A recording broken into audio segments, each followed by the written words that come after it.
तर हे तसे भाग्यवान आहेत। या मातीतला काहीतरी वेगळाच गुण मला दिसतो।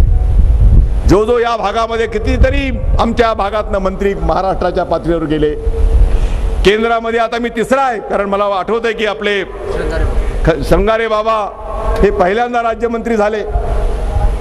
त्याच्यानंतर माननीय शिवराज पाटील सुरुवातीला राज्यमंत्री झाले, नंतर उपसभापती झाले, मग सभापती झाले, मग राज्यमंत्री झाले, मंत्री झाले।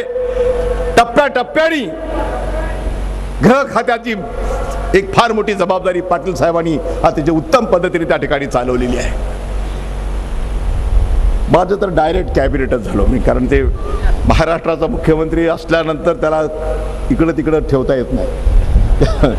त्यामुळे थेट कॅबिनेट मंत्री म्हणून माझा शपथविधी झाला।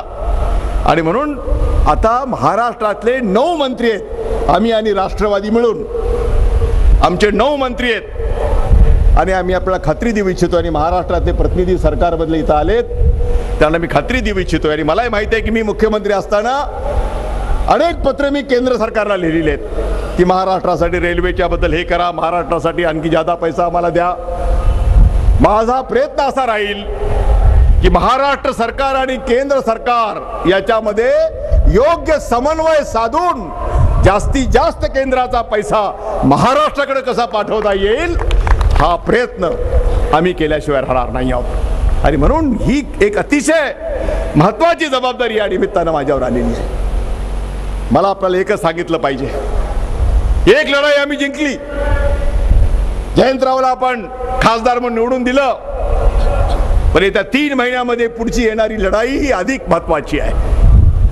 महाराष्ट्रामध्ये पुन्हा एकदा काँग्रेसच्या नेतृत्वाखालचं सरकार आम्हाला आणायचंय, आणि ते आणण्याच्यासाठी लातूर जिल्ह्यातल्या सर्व कार्यकर्त्यांना माझी विनंती राहील, केवळ लातूर शहर आणि ग्रामीण मध्ये आम्ही जिंकलो म्हणून आमची लढाई आम्ही जिंकू शकलो, परंतु आमचं समाधान नाही आहे। जोपर्यंत आमचे 6चे 6 आमदार आम्ही निवडून आणणार नाही तोपर्यंत काँग्रेसचा कार्यकर्ता स्वस्थ बसणार नाही। हा निर्धार इथून बाहेर जात असताना जिल्ह्यातल्या प्रत्येक नेत्याने आणि पुढाऱ्यांनी करण्याची आवश्यकता आहे। पुढचे 3-4 महिने आपल्यासाठी अतिशय महत्त्वाचे आहेत। मी श्रीमती सोनियाजींना सांगितलेलं आहे की पुढचे 3 महिने मी दिल्लीमध्ये कमी आणि महाराष्ट्रामध्ये मी अधिक असणार, कारण विधानसभेच्या निवडणुकीच्यासाठी जी तयारी आम्हाला करायची आहे ती तयारी आम्ही आजपासून सुरू करणार। आणि जिल्ह्यातल्या प्रत्येक मतदारसंघामध्ये काँग्रेसचा उमेदवार कसा निवडून येईल, कुठं आम्ही मागच्या निवडणुकीमध्ये कमी पडलो, अधिक कुठं आम्हाला शक्ती वापरली पाहिजे याचा अभ्यास आम्हाला करायला लागेल। आणि माझी आपल्या सर्व मग निलंगा असेल, औसा असेल, अहमदपूर असेल, उदगीर असेल, या सगळ्या भागामधल्या काँग्रेस जनांनी एकत्रितपणानं येऊन मोठ्या ताकदीनं ही उद्याची निवडणूक आपल्याला जिंकली पाहिजे।